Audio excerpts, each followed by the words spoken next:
பிரியமானவர்களே, இயேசு கிறிஸ்துவின் வல்லமையுள்ள நாமத்தினாலே இந்த காலை வேளையிலும் உங்களை நான் வாழ்த்தி ஆசீர்வதிக்கிறேன். இந்த நாளிலும் நீங்கள் எல்லாவரும் அதிகாலை எழுந்திரிச்சு ஜெபிக்கும்படி நான் உங்களை அன்போடு வேண்டிக் கொள்கிறேன். இந்த நாட்கள் வருடம் முடிய போகுது. அடுத்த வருடத்திற்குள் நுழைவதற்கு முன்பதாக உபவாசித்து விண்ணப்பம் பண்ணி ஜெபிக்கிற ஒவ்வொருக்கும் வருகிற ஆண்டு 2025 நமக்கு ஆயத்தப்படுத்தி வைத்திருக்கிற ஆசீர்வாதங்களை காணும்படி கர்த்தராகிய தேவன் உங்களுக்கு உதவி செய்வாராக. தேவன் தாமே உங்களை இன்றைக்கு கேட்கப்போற வார்த்தைகள் மூலம் ஆசீர்வதிப்பாராக. பிரியமானவர்களே, இன்றைக்கு 1 சாமுவேல் 1ஆம் அதிகாரம் 10வது வசனம். அவள் போய் மனங்கசந்து மிகவும் அழுது கர்த்தரை நோக்கி விண்ணப்பம் பண்ணி, ஆமென் அல்லேலூயா ஸ்தோத்திரம். இது யாரை சொல்லுகிறோம்? நம்மளுடைய அன்னாள் சகோதரியை குறித்து நாம் பேசுகிறோம். அன்னாள் சகோதரிக்கு குழந்தைகள் இல்லாமல் இருக்கும் பொழுது அவள் கர்த்தரை நோக்கி விண்ணப்பம் பண்ணுகிறாள். தேவனுடைய சமூகத்தில் போய் அவளுடைய கண்ணீரை ஊற்றுகிறாள். அவள் அழுது கர்த்தருடைய சமூகத்தில் காத்திருந்து, சேனைகளின் கர்த்தாவே, தேவரீர் உம்முடைய அடியாளின் சிறுமியை கண்ணோக்கி பார்த்து உம்முடைய அடியாளை மறவாமல் நினைத்தருளி உமது அடியாளுக்கு ஒரு ஆண் பிள்ளையை கொடுத்தார். அவன் உயிரோடு இருக்கும் சகல நாளும் நான் அவனை கர்த்தருக்கு ஒப்பு கொடுப்பேன். பொருத்தனை பண்ணுகிறாள். அவன் தலையின் மேல் சவரகன் கத்தி படுவதில் என்று ஒரு பொருத்தனை பண்ணினாள். ஆமென் அல்லேலூயா ஸ்தோத்திரம். எனக்கு அருமையானவர்களே, இன்றைக்கும் குழந்தை இல்லாமல் எத்தனையோ தம்பதிகள் காணப்படுகிறீர்கள். வருடம் முடிய போகுதே, இன்னும் என் ஜெபத்திற்கு பதில் வரலே என்று காத்திருக்கிறீங்களா? நீங்கள் அழுகையோடும் விண்ணப்பத்தோடும் இந்த சகோதரியை போல ஜெபித்து முடித்திருக்கிறீர்கள். நிச்சயமா விசுவாசிங்க, என் தேவனாகிய கர்த்தர் உங்கள் ஜெபத்திற்கு அவர் பதில் தந்து விட்டார் என்று சொல்லி இந்த நாளில் நன்றி சொல்லி ஸ்தோத்திரம் சொல்லி உபவாசம் ஜெபிங்கள். புதிய ஆண்டில நான் அற்புதத்தையும் அதிசயங்களையும் காணுவேன் என்று சொல்லி நீங்கள் விசுவாசித்து ஜெபித்தீர்கள் என்று சொன்னால் என் தேவனாகிய கர்த்தர் விசேஷித்த விதமாக யாத்திராகமம் 34ஆம் அதிகாரம் 10ஆம் வசனம் என்ன சொல்லுது பாருங்களே. இதோ நான் ஒரு உடன்படிக்கை பண்ணுகிறேன். பூமி எங்கு எந்த ஜாதிகளிடத்திலும் செய்யப்படாத அதிசயங்களை உன் ஜனங்கள் எல்லாருக்கும் முன்பாக செய்வேன். உன்னோடு கூட இருக்கிற ஜனங்கள் எல்லாரும் கர்த்தருடைய செய்கை காண்பார்கள். உன்னோடு கூட இருந்து நான் செய்யும் காரியங்கள் பயங்கரமாயிருக்கும்.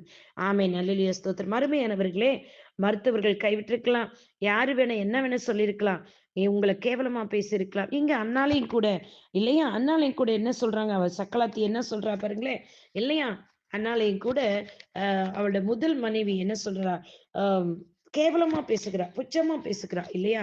ஆனா இந்த இடத்துல அவ என்ன பண்றா, அழுகதான் செய்கிறா, செபிக்கதான் செய்கிறா, கண்ணீர் வடிக்கதான் செய்கிறா பாருங்களேன். அவன் எல்கானாவுக்கு 2 மனைவிகள் இருந்தாங்களாம். அந்த 2 மனைவியில ஒருத்தி பேர் என்னது, ஆஹ் அந்த முதல் மனைவியானவள் என்ன செய்கிறாள், அவளை கேவலப்படுத்துகிறா, வேதனைப்படுத்துகிறா. அப்ப அவ மனக்கசந்து அழுகிறா, மனநொந்து அழுகிறா. அந்த நேரம் எல்லாம் அவ கர்த்தருடைய சமூகத்துல அவ கண்ணீரை தான் ஊற்றினா, வேதனை தான் ஊற்றினா இல்லையா. ஆனா என் தேவனாகிய கர்த்தர் பெண்ணினாளுக்கு முன்பாக, என் தேவனாகிய கர்த்தர் பெண்ணினாளுக்கு ஆண் பிள்ளைகளும் பெண் பிள்ளைகள் இருந்தாலும், குமாரத்திகளுக்கு கர்த்தர் கொடுத்திருந்தாலும், முதல் மனைவியிடம் எல்கானுக்கு மனைவி அந்த பிள்ளைகள் ஆண் பிள்ளை பெண் பிள்ளைகள் இருந்தாலும், ஆனால் காண்கிற ஜனங்களுக்கு முன்பாக தேவன் பாருங்களேன் ஒரு சாமுவேலை கொடுத்து கர்த்தர் எல்லா ஜனங்களுக்கு முன்பாக நான் உனக்கு செய்யும் காரியங்கள் பயங்கரமானவைகளா இருக்கும் என்று சொன்னாரே. தீர்க்கதரிசியை கொடுத்திருக்கிறார், தீர்க்கதரிசியை பெற்றெடுத்திருக்கிறார். அழுது கண்ணீரை கர்த்தர் சமூகத்தில் ஊற்றின ஒவ்வொரு சகோதரிகளும் நிச்சயமா நான் சொல்றேங்க, உங்க கணவர்கள் உங்க நேசிக்கிறாங்க. உங்களுடைய கணவருடைய இருதயம் உங்களுக்கு நேரா தான் இருக்குது இல்லையா. நீதிமொழிகள் சொல்லப்பட்டிருக்கிறது, அவருடைய கணவரின் இருதயம் அவள் நம்பினது என்று சொல்லி. இங்க எல்கானமும் அப்படிதான் சொல்றா.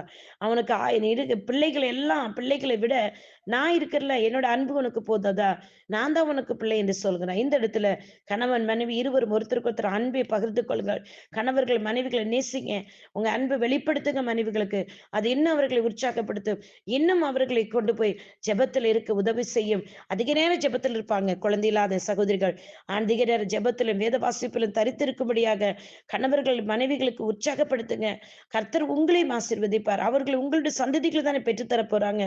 இந்த எல்கானவை போல, அன்னாளை போல கர்த்தருடைய சமூகத்தில் காத்திருந்து கண்ணீர் வடித்து கர்த்தர் காண்கிற ஜனங்களுக்கு முன்பாக அவர்களுக்கு பெரிய காரியங்களை, அதிசயமான காரியங்களை செய்தார்.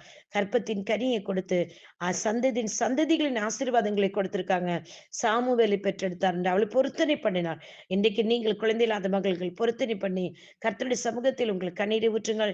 நிச்சயமாக உங்கள் ஜெபங்கள் விண்ணப்பங்கள் கேட்கப்பட்டு வேதத்தின் அதிசயங்களை காணும்படி கர்த்தர் உங்களை கண்களை திறந்துருவார். கர்த்தர் தாமே கற்பத்தின் கனிகளை தரப்போவதற்காக நன்றி ஸ்தோத்திரம். இயேசுவே, கண்ணீரோடு இருக்கிற குழந்தை இல்லாத சகோதரிகளுக்கு புதிய ஆண்டில கர்த்தராகிய தேவன் குழந்தைகளை கொடுத்து ஆசீர்வதிங்கப்பா. அவர்களை பொருத்தனை பண்ணதை நிறைவேற்ற கர்த்தர் உதவி செய்யுங்க. இயேசு கிறிஸ்து நாமத்தில் பிதாவே, ஆமேன், ஆமேன், ஆமேன். God bless you all. உங்களுடைய சகோதரி இவாஞ்சலி ஷீலா ரொசாரியோ. ஆமேன்.